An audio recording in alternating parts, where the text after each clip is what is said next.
이혼을 결심했을 때 과연 어떤 절차로 진행해야 할까요? 많은 분들이 이혼은 소송이라고 생각하시지만 사실 크게 세 가지 방법이 있습니다. 협의이혼, 조정이혼, 그리고 소송이혼입니다.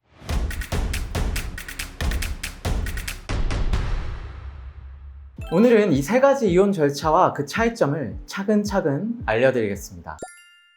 먼저 협의이혼입니다. 부부가 서로 합의했을 때 가능한 가장 단순한 방식입니다. 두 사람이 함께 가정법원에 출석해서 협의이혼 의사확인 신청을 합니다. 여기서 법원은 숙려기간을 두는데 미성년 자녀가 있으면 3개월, 없으면 1개월이 그 기간입니다. 숙려기간이 끝나면 다시 함께 법원에 나와 이혼 의사를 확인받아야 하고 그 확인서를 가지고 3개월 안에 주민센터에서 이혼 신고를 해야 효력이 발생합니다. 이때는 부부 중 한 명만 가서 신고해도 되고요. 만약 3개월 안에 신고하지 않으면 효력이 사라져서 처음부터 다시 절차를 밟아야 합니다. 이때 재산분할은 협의이혼의 필수 요건은 아닙니다. 즉 재산분할 합의 없이도 협의이혼은 가능합니다. 다만 실무에서는 협의이혼이 성립될 것을 조건으로 재산분할 합의를 해두는 경우가 많습니다. 특히 금전 지급이나 부동산 이전 등 어떤 형태의 재산분할 합의든 단순 합의만으로는 상대방이 이행하지 않을 경우 강제집행이 불가능합니다. 따라서 협의이혼 시에는 재산분할에 관한 약정을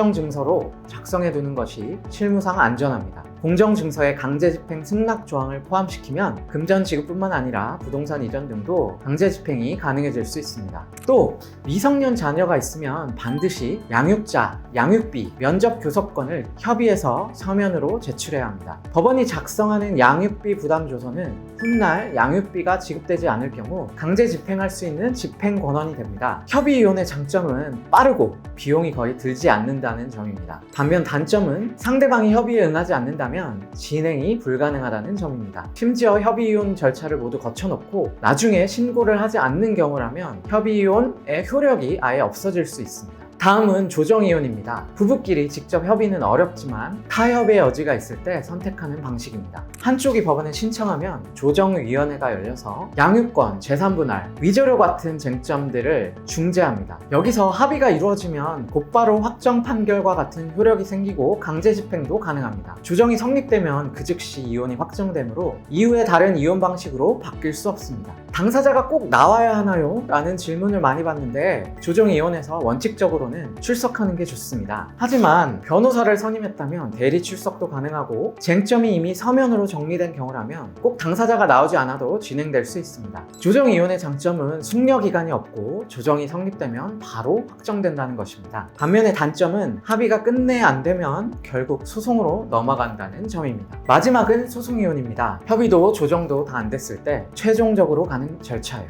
민법에 따르면 이혼소송은 민법 제840조에 정해진 법정 이혼 사유가 있어야 합니다. 대표적으로 배우자의 부정행위, 폭행이나 학대, 아기의 유기, 3년 이상의 생사불명, 그리고 기타 혼인을 계속하기 어려운 중대한 사유 등이 있어야 합니다. 소송을 제기하면 일단 조정 절차를 먼저 거쳐야 하고 조정을 시도하였음에도 안 되면 본격적으로 소송 절차가 시작됩니다. 소송에서는 유책주의가 적용됩니다. 즉 잘못을 한 한쪽 당사자가 이혼을 청구하면 원칙적으로는 기각됩니다. 다만 최근에는 혼인관계가 완전히 파탄되어 회복이 불가능하고 장기간 별거 등 특별한 사정이 있으면 예외적으로 인용되기도 합니다. 소송 이혼의 가장 큰 특징은 감정 대립이 극심해진다는 것입니다. 왜냐하면 상대방의 잘못을 법적으로 입증해야 하다 보니 과거의 문제를 들추고 친척이나 지인을 증인으로 불러야 하는 경우도 종종 생깁니다. 그래서 시간도 오래 걸리고 정신적 부담도 상당합니다.